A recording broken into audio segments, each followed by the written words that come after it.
주신 본문은 마태복음 13장 44절 한 절의 말씀을 보겠습니다.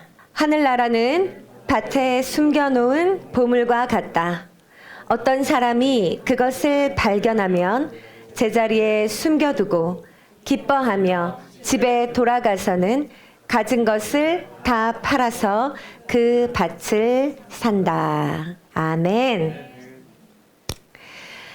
얼마 전에 핸드폰 이제 구글 영상이 하나 이제 올라왔어요. 아들 혜분이의 어린 시절, 아주 지금도 어리지만 진짜 아기 때 그 모먼트들을 모아서 아주 감동적인 배경 음악과 함께 한 편의 이제 짧은 그런 스토리 영상을 만들어서 이제 올려줬더라고요. 그래서 거기 보니까 혜분이가 처음으로 막 옹알이 하면서 엄마 발음 정확히 못하면서 막 엄마 막 이렇게 할 때, 그리고 몇 발자국 막 비틀비틀 거리면서 결국 넘어지고 제대로 걷지 못할 때, 그리고 이제 영상 중에 한 장면은 식탁에서 밥 먹다가는 뭘 달라고 떼쓰면서 식탁 위로 기어 올라왔다가 이제 무서워서 식탁 위에서 막 울고 있는 막 그런 장면들이 이렇게 연결이 되면서 그 배경 음악도 아주 감동적으로 잘 깔아줬더라고요. 그걸 보는데 눈물이 나는 거예요. 계속 울면서 몇 번을 봤는지 몰라요. 그리고 다음 날도 또 보고 그 다음 날 또 보고 계속 그렇게 보는데 진짜 내 보물 1호가 맞구나. 진짜 내 보석이다. 진짜 보물 같다. 막 그런 사랑하는 마음이 막 뿜뿜 막 쏟아져 나오는 거죠. 자, 그런데 이제 혜분이를 데리러 가야 되는 시간이 다가오니까 그 영상으로 볼 때 진짜 내 보물 1호 막 그 진짜 사랑하는 마음 속에 너무 그 시간이 오지 않기를 바라는 마음이 동시에 있더라 하는 거예요. 평소에는 이 마음으로 혜분이를 바라보지 못한다는 거죠. 내 입에서 주로 나오는 말은 안 돼, 하지 마, 에이, 지지 이 말이 제일 많아요. 그리고 사랑해, 축복해, 너는 보물이야, 뭐 이런 말들은 꼭 잘 때만 누워서 이제 이렇게 해주게 돼요. 그냥 어느 날 밤에 자는데 혜분이가 늘 밤마다 저에게 대화를 하자고 청하는데, 어제 이제 밥 먹다가 두 사람한테는 나눴는데 얘기 좀 하자. 그래서 그날은 무슨 얘기를 할까 하다가 갑자기 개구리의 일생에 대해서 얘기를 해달라고 해서 개구리 얘기를 한참 해주다가, 근데 왜 개구리 소리가 들리지 않냐. 그래서 개구리들은 겨울잠을 잔단다. 이 말을 하다가 저도 모르게 제 안에 있는 본심이 튀어나와서, 혜분이도 겨울잠을 자보는 거 어때? 겨울만이라도 좀 쉬게. 너도 겨울잠을 자볼까? 이 말이 이제 튀어나왔는데 혜분이가 진심으로 그게 가능한지를 굉장히 궁금해하는 눈으로 이제 저를 쳐다봤죠. 그러니까 평소에는 내 사랑, 내 보석, 내 보물 막 이렇게 느끼면서도 왜 그 마음속에는 더 지배적으로 그냥 엄마 하고 계속 불러대는 소리가 귀찮기만 하고, 고집 부리면 화나고 땡깡 부리면 짜증이 나는, 너 진짜 언제 크냐 이렇게 한숨이 나오는 이 현실.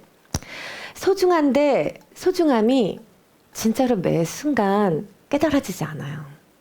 거의 대부분 나는 힘들어하고 있거든요. 그리고 나를 화나게 하는 부분만이 눈에 더 많이 보입니다. 우리는 왜 그럴까요? 나만이 그런 게 아니에요. 여러분들도 나중에 그러실 텐데, 꼭 아이만이 아니라 일상생활이나 모든 면에서 우리는 그 소중한 가치를 잘 발견을 못해요. 우리에겐 참 많은 보물을 주님이 허락해 주셨음에도 불구하고 우리는 보물이 보물인 것을 깨닫지 못하고 살아가는 측면이 분명히 있습니다. 없는 것이 아니라 있는데 못 본다는 거예요. 그게 우리의 한계인데, 오늘 주님은 우리 가운데 이미 시작된 하나님 나라를 비유로 말씀하시면서 가장 먼저 이 부분을 강조하십니다.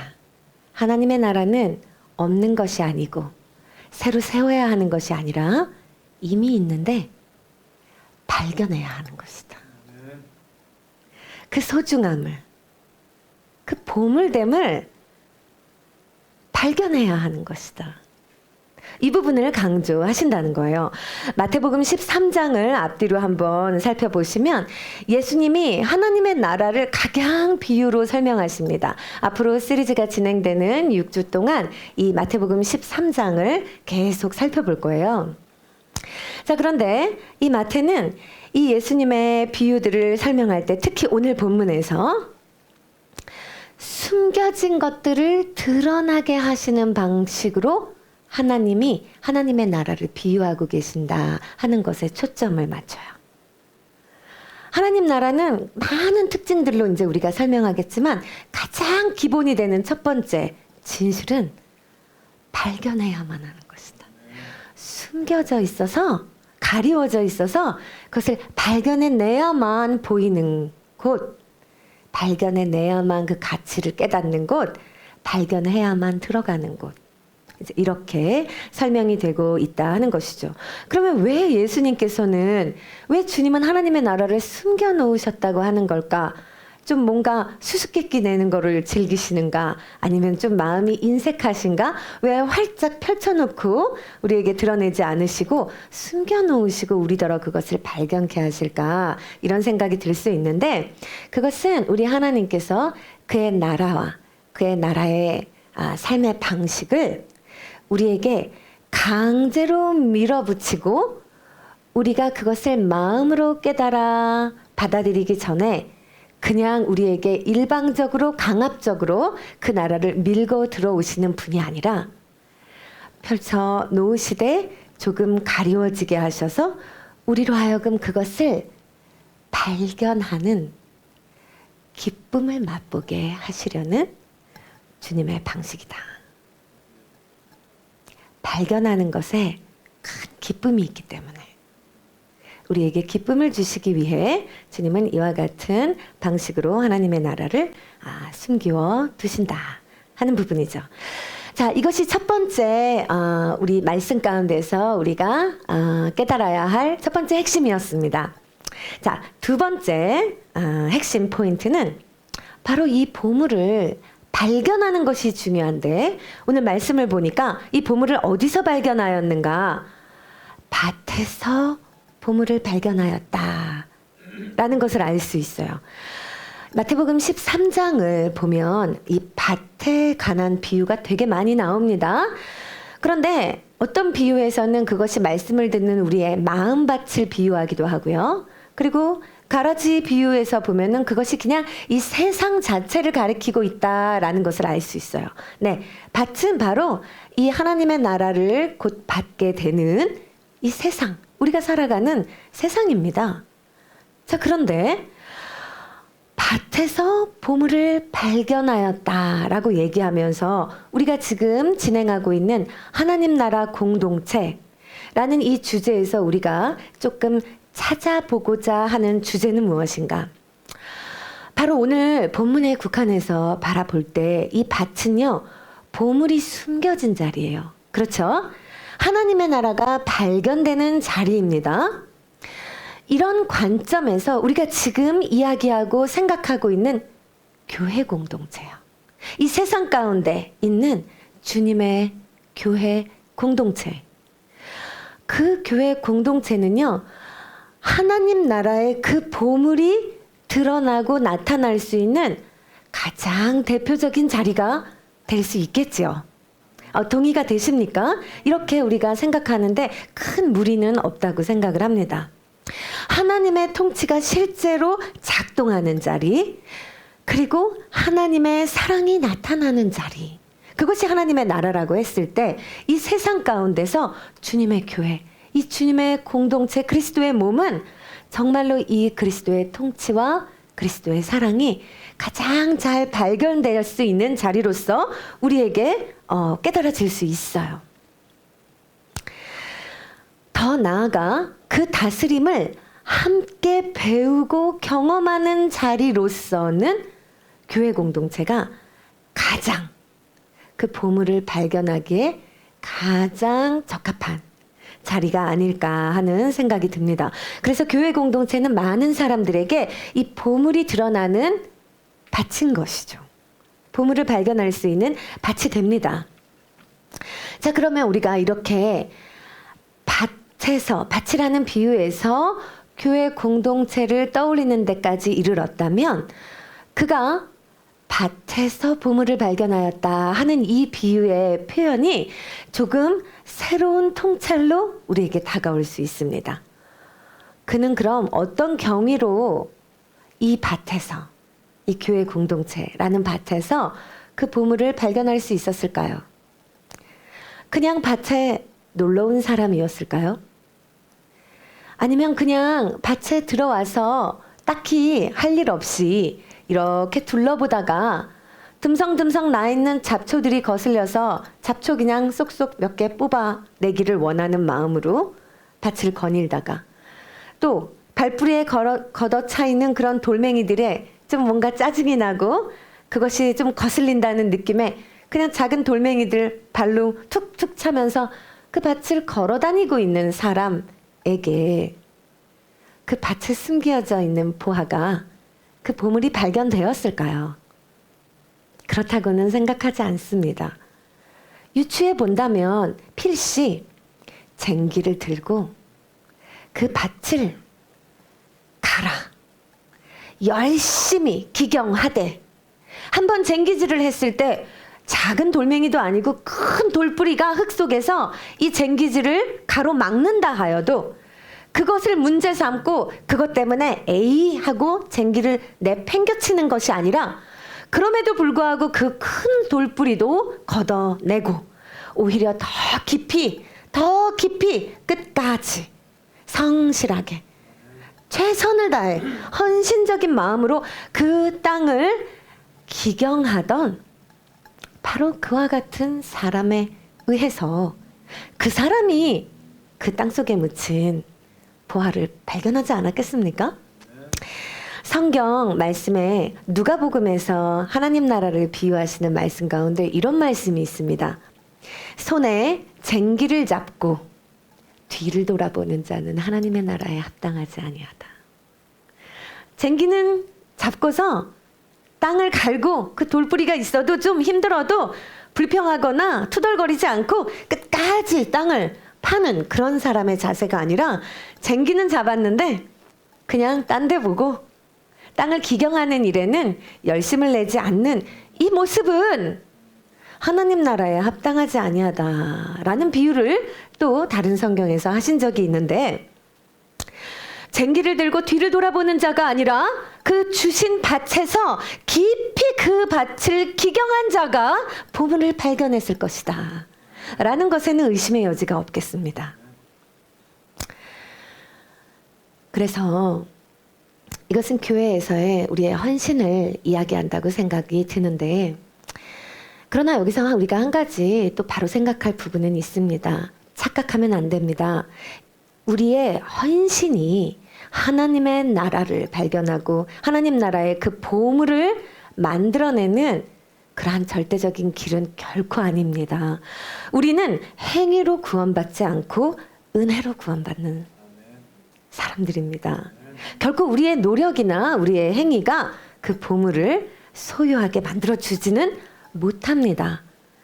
그러나 생각해 본다면 그 보물이 그곳에 묻혀있던 것 그 자체가 주의 은혜입니다. 주님께서 숨기워 두셨다 했으니까요. 그래서 그것을 결국 기경하다가 발견케 하신 분도 주님이십니다.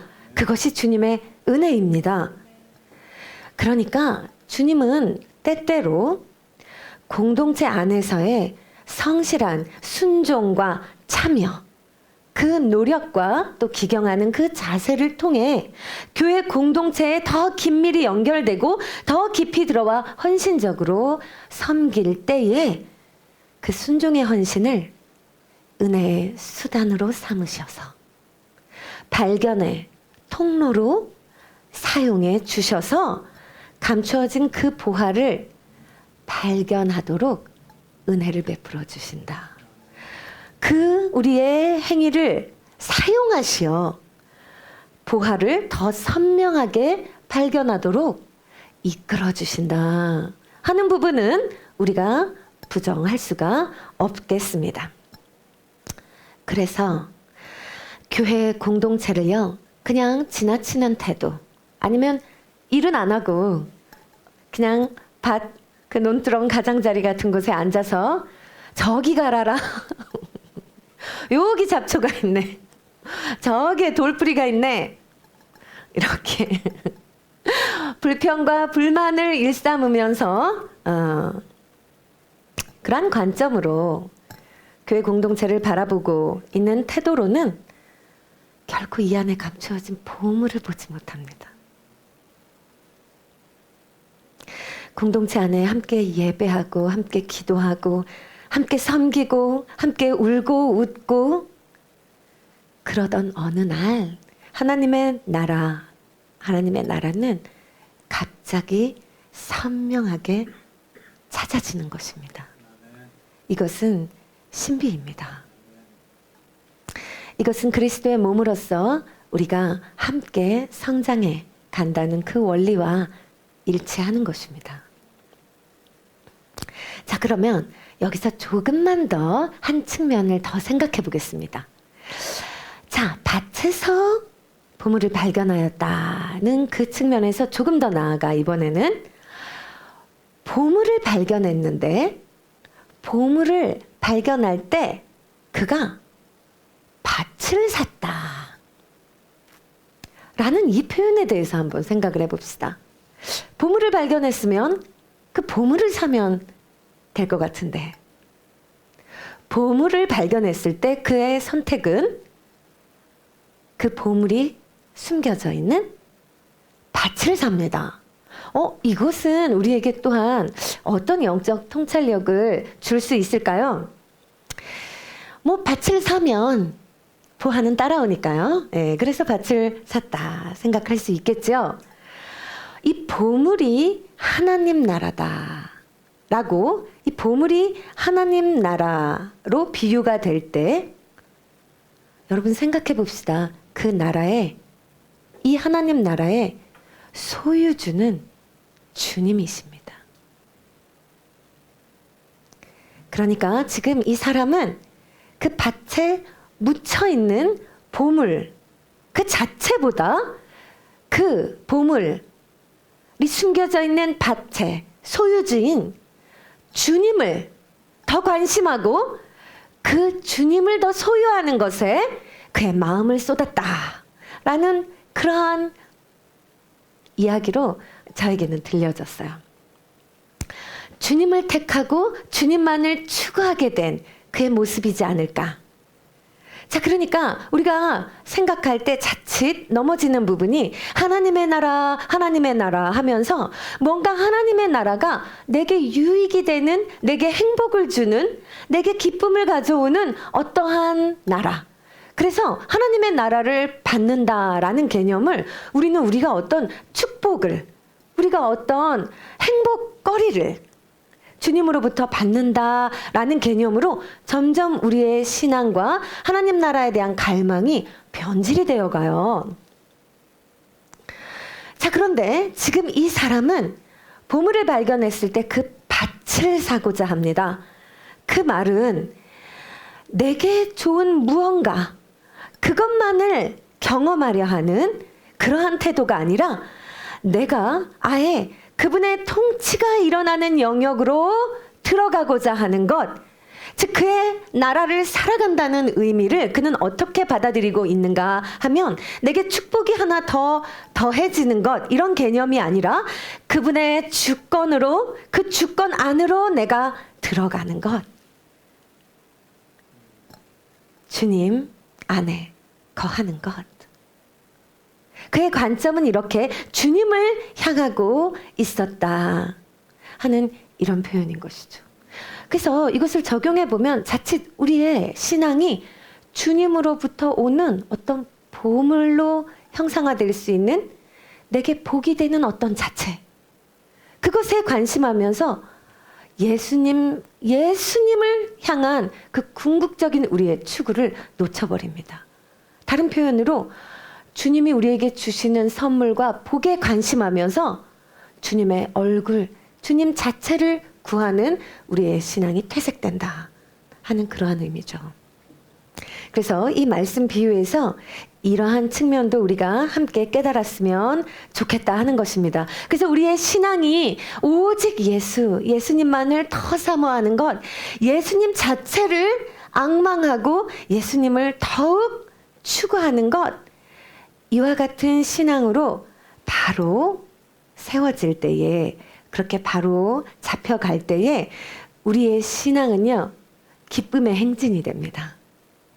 이 기쁨은 사실은 보물 자체이신 우리 주 예수 그리스도로부터만 우리에게 임하기 때문이에요.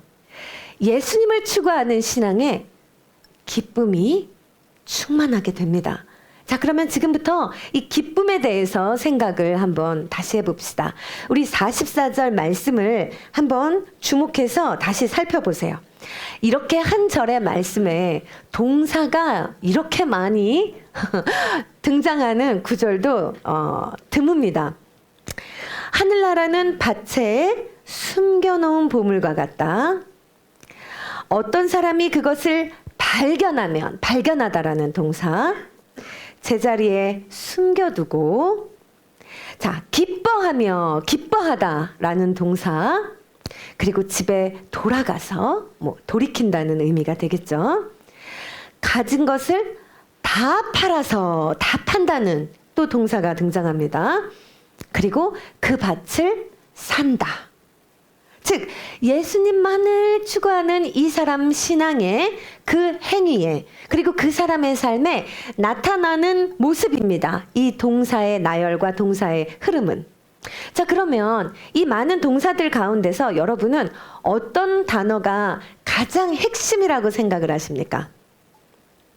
발견하다, 기뻐하다, 다 판다, 그 밭을 산다. 자, 이 모든 동사들 가운데서 가장 전제가 되고 또 동력이 될 수 있을 가장 핵심 단어는, 제가 지금 기쁨 이야기한다고 했으니까 이제 여러분이 눈치를 채실 수 있을 겁니다. 이 모든 동사들 중에서 제일 중요한 단어는 기뻐하여라는 이 단어입니다. 자, 우리는 자칫 우리 신앙생활에서 그래, 주님을 사랑하고 또 주님의 교회를 내가 섬기고자 할 때 헌신해야지 이런 마음을 가지면서 이제 열심을 내요. 자, 그럴 때 이와 같은 성경 구절을 읽으면 이 다 팔아라는 이 구절이 제일 먼저 눈에 들어옵니다. 이 구절이 주목되면서 저마다 우리 마음속에 부담감을 가져요. 결국 다 내놓으라는 이제 그런 의미인가? 이건 좀 어려운데 이러면서 이 부분에 우리는 헤매고 이 부분에 매여서 생각이 고착화되고 부담을 느낍니다. 자, 그런데 중요한 것은요, 우리 예수님은 한 신앙인의 그 삶의 태도에 있어서요, 그의 교회를 섬김의 과정에 있어서요, 결단코 희생과 헌신을 먼저 요구하지 않으세요. 우리 주님이 우리에게 주시는 것은 희생의 요구가 아닙니다. 우리 주님이 우리에게 주시는 것은 먼저 기쁨이에요.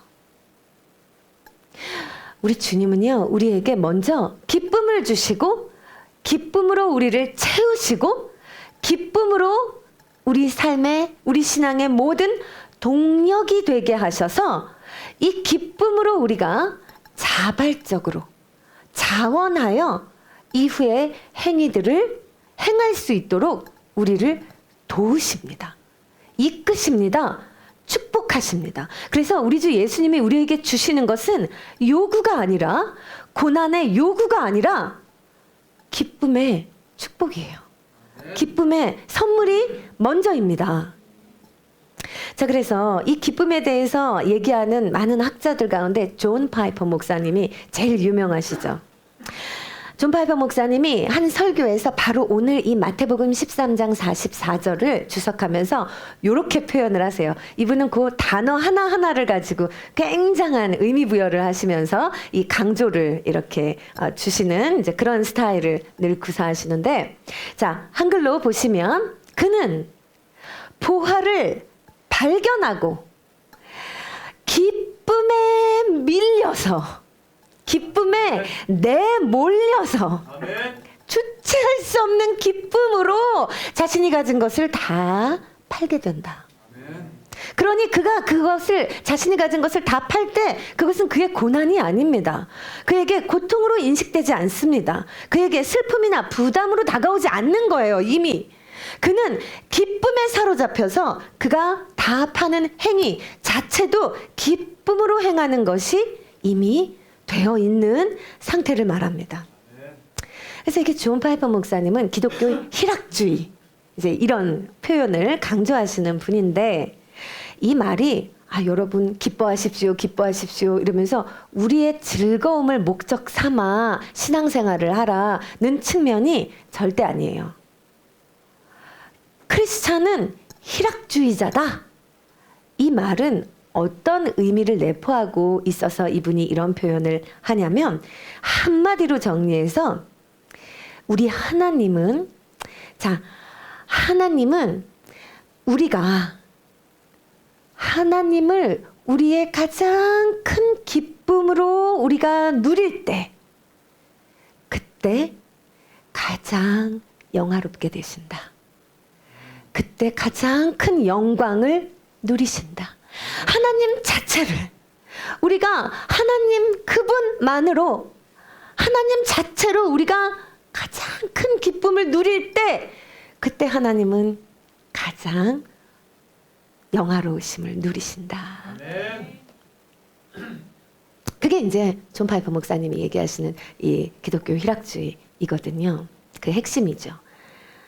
자, 그러니까요. 지금 우리는 어떻게 신앙이 흘러갈 때, 자, 기쁨으로 행하세요. 늘 감사하세요. 늘 기뻐하세요. 이렇게 말하면 기쁨을 우리의 의무나 우리 크리스찬의 신앙생활에 어떤 부산물처럼 따라올 수 있는, 혹은 그냥 우리 행위의 가정 속에서 우리가 보여야 하는 마땅한 태도와 의무, 이런 측면으로 기쁨을 바라봅니다.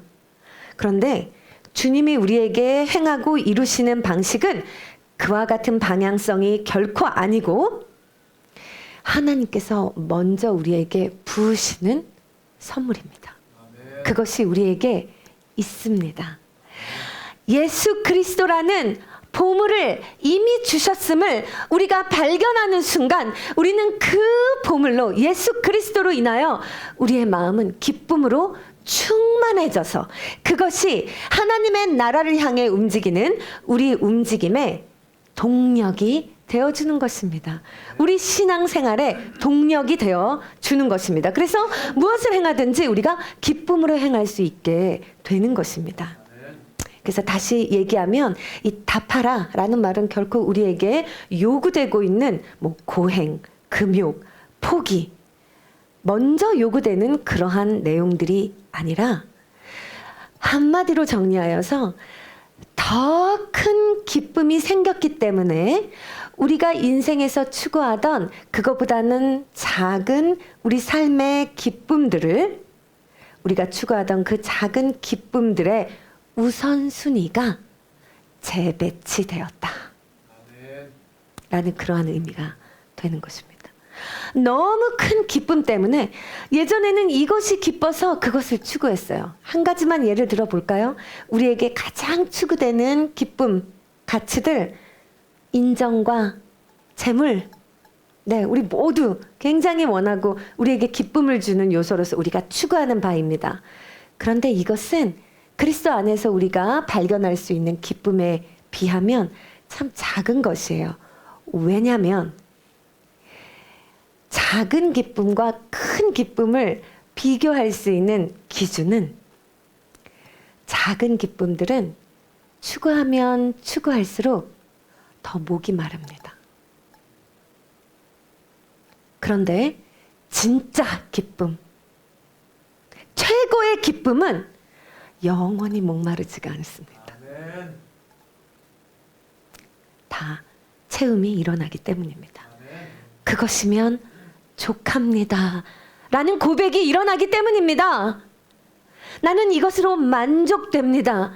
나는 이것으로 충분합니다. 나는 이것으로 내 기쁨의 전부를 삼을 수 있습니다. 라는 고백은 우리 주 예수 그리스도를 향하여 밖에 터져 나오지 않습니다. 그 어떤 다른 우리가 추구하는 기쁨들에 우리는 결코 이와 같은 고백을 내뱉을 수가 없습니다. 자, 그래서 이렇게 기쁨으로 삶의 가치에 재배치가 일어나는 사람들이 모이면 그 교회, 그 공동체는 살아납니다. 그래서 우리 교회에는 여러 상태에 또 여러 단계에 있는 사람들이 다 모이지만 궁극적으로 우리 모두가 추구해야 되는 방향은 모두가 다 크리스찬 희락주의자가 되는 거예요. 이렇게 이 보화를 발견한 기쁨이 신앙과 사역의 동력이 된 사람들이 모이잖아요. 그러면 첫 번째, 교회의 그 기질이 바뀝니다. 공동체의 기본 정서가 바뀌어요. 자, 이제 이 얘기합니다.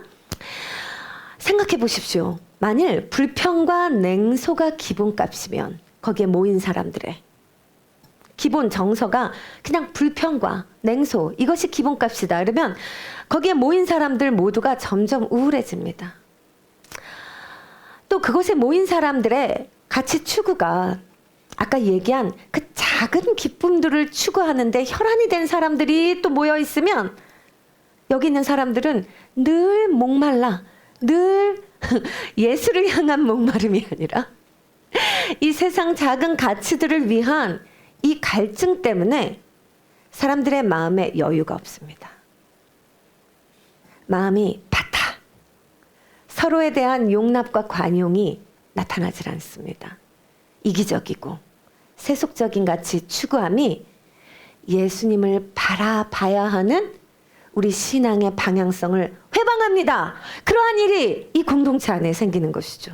그러니까 한 사람 한 사람이 희락주의자가 되어서 예수 안에 기쁨을 발견하여서 이 삶의 우선순위들이 재배치된 이 한 사람 한 사람의 회심자들이 모이면 기쁨과 소망이 그 공동체의 기본값이 돼요. 오면 기쁨을 나누는 겁니다. 기쁨을 공유하는 겁니다. 기쁨을 흘러가게 하는 겁니다. 그래서 사람들이 왔을 때 기쁨의 전염이 됩니다. 그래서요, 교회 안에서 우리는 이제부터요, 재뿌리는 말, 비판하는 말, 사랑 없는 말, 세속적인 가치를 추구하는 말, 이런 말들이 우리의 분위기를 장악하지 못하도록 이제는 우리가 바운더리를 쳐야 합니다. 그것을 계속 용납하다가는 그 말들이 전염병처럼 또 다른 사람들에게 영향을 끼칠 수가 있기 때문입니다. 기쁨과 소망, 그 문화가 공동체를 이끌게 해야 합니다. 그것이 정서적으로 건강한 교회의 모습입니다. 그래서 여러분 구체적으로 적용하십시오. 동지 모임에서 나눔 가운데서도, 그리고 교회에서 우리가 어떤 이야기들을 상호간에 나눌 때에도 예수님을 붙드십시오. 그래서 그 안에 나에게 부어주신 기쁨으로 서로를 맞이하십시오. 그 기쁨을 가지고 상호간에 대화하십시오. 그것이 우리 공동체의 문화가 되어야 합니다. 아멘. 자, 그리고 이와 같은 사람들이 모이면 두 번째로요, 헌신의 결이 바뀝니다. 이 부분도 중요합니다. 보물을 발견한 기쁨으로 헌신하지 않고 의무와 책임감으로, 그러니까 보물을 발견했는데 기뻐하여 이 동사보다 다 팔아. 이 동사에 매여서 그것만 먼저 바라보면서 이 자세로 헌신에 뛰어드는 사람들은 헌신이 억지가 됩니다. 억지는 그 사람을 태워갑니다. 한 사람을 태운 그 안 좋은 기류는 옆에 사람들한테도 퍼져갑니다. 사람들이 다 사그라들고 맙니다. 부활을 발견하면 헌신은 기쁨에서 나오는 자발적 선택이 된다 했습니다. 그 자원하는 움직임이 교회를 생명력 있게 합니다. 아멘. 그래서 여러분, 우리 모든 섬기는 직분자 분들은 이 점을 명심해야 합니다. 가장 먼저 섬기는 나의 모든 행위와 내 마음에 예수님에게서 발견하는 기쁨이 있는가? 나는 지금 오늘도 기쁨을 발견하고 이 기쁨으로 행하고 있는가? 이것을 놓치면 안 됩니다. 아멘. 날마다 기쁨을 발견하는 여러분들이 되시기를 축복합니다. 아멘. 아멘. 자, 마지막으로 이 기쁨의 간증이 교회 부흥의 촉매제가 되는 일이 일어나게 됩니다. 자, 부활을 발견한 기쁨이 있는 사람들은요, 복음을 증거하고 복음을 나누려고 할 때 변증으로 접근하지 않습니다. 메마른 마음으로 머리로 아는 지식을 전하려 하지 않습니다. 그는 기쁨을 전합니다. 아멘. 지식을 전할 때 다른 사람들은 예수 그리스도라는 이 하나님 나라의 궁극적인 보물에 관심을 갖지 못합니다. 그러나 그 보물을 발견한 기쁨으로 나아갈 때, 이 기쁨이 전해질 때 사람들은 그 기쁨을 탐내기 시작합니다. 그 기쁨에 참여하고 싶다는 마음의 동기가 일어납니다. 그 기쁨을 찾다가 그 기쁨의 유일한 근원이신 예수를 만나게 되는 것입니다. 그러므로 우리 복음 전도는 기쁨을 전하는 것이 돼야 합니다. 그래서 이렇게 기쁨을 발견해서 삶의 우선순위 재배치된 이러한 전도자들이 많은 교회는요, 부흥이 일어납니다. 그리고 오는 이들도 기쁨을 쫓아 나왔기 때문에 와서 엄한 소리, 재뿌리는 소리, 불평, 불만하면서 공동체의 기류를 다운시키지 않습니다. 여기서도 계속 기쁨을 사모하며 기쁨을 찾아 예수 만나기를 힘쓰는 그러한 교회가 될 수 있는 것입니다, 여러분. 그런 교회 되기를 꿈꾸고 사모합니다. 아멘. 여러분도 같이 기도하시겠습니까? 아멘. 네, 우리 이 기쁨이 우리를 움직이게 하고 이 기쁨이 우리 삶을 재배치시키는 그 은혜를 사모합시다. 진정한 하나님 나라의 공동체는 바로 부활을 발견한 사람들이 기쁨으로 만들어가는 공동체입니다. 우리 모두가 주님의 이 기쁨의 일꾼, 예수의 희락주의자가 되었으면 좋겠습니다. 아멘.